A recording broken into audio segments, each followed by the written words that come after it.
At the end of the last video, we were traveling across Confederation Bridge, which is an 8-mile-long bridge over the Northumberland Strait, linking New Brunswick to Prince Edward Island. And that's where we pick up our story of this trip to Nova Scotia and Prince Edward Island.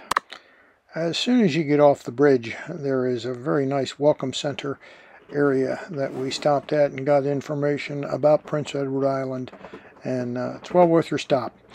And then we proceeded to Linkletter Provincial Park, where we had a real nice campsite right on the shore of Northumberland Strait, as you'll see in this next picture. We had a great time there, and what we really liked was Holman's Ice Cream Parlor, which is located in the town of Summerside. I highly advise you to stop there and get some of their delicious ice cream and enjoy sitting behind the parlor in their nice park that they have there for the customers. We then proceeded the next morning across Prince Edward Island, heading towards Prince Edward Island National Park, where we bought annual passes. But as we travel through the countryside, you'll see that there's a lot of farmland, and they grow a lot of potatoes there on Prince Edward Island. Another crop that they grow there is canola, and you can see that in the yellow fields that are pictured as we drive along. Prince Edward Island is approximately 139 miles long and anywhere from 3 3/4 miles to 40 miles wide. So it's a pretty good sized piece of land, and it is located in the Gulf of St. Lawrence. I almost said Alaska. That's not true. We're not that far away. It's in the Gulf of St. Lawrence, there on the Atlantic coast.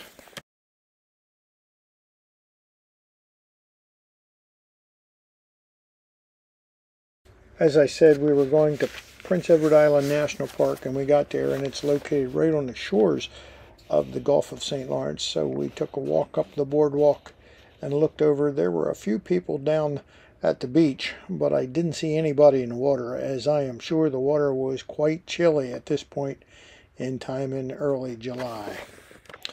The air temperature, though, was fairly warm. As you can see, the youngster and this gentleman in shorts, Vickie and I had light sweatshirts on, or light jackets, and we were quite comfortable that day.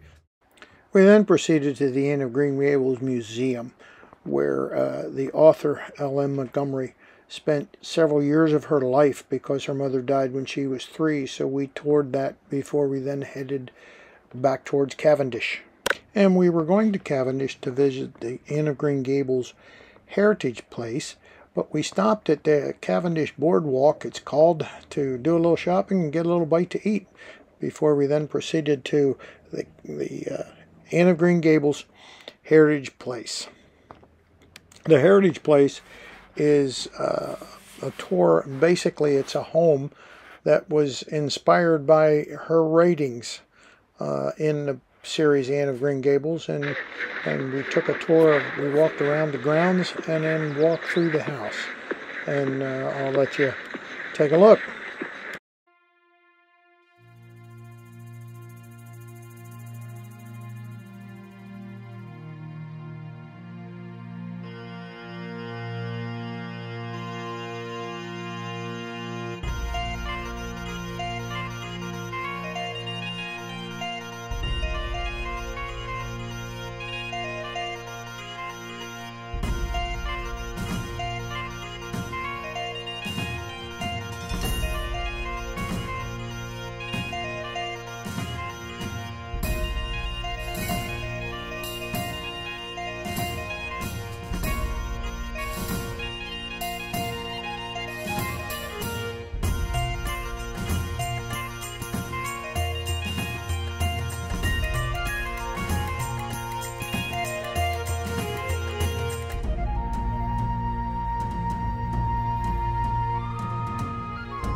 Hey, I hope you enjoyed this quick tour around Nova Scotia and the Anne of Green Gables and Cavendish area. If you enjoyed this video, I'd appreciate a thumbs up.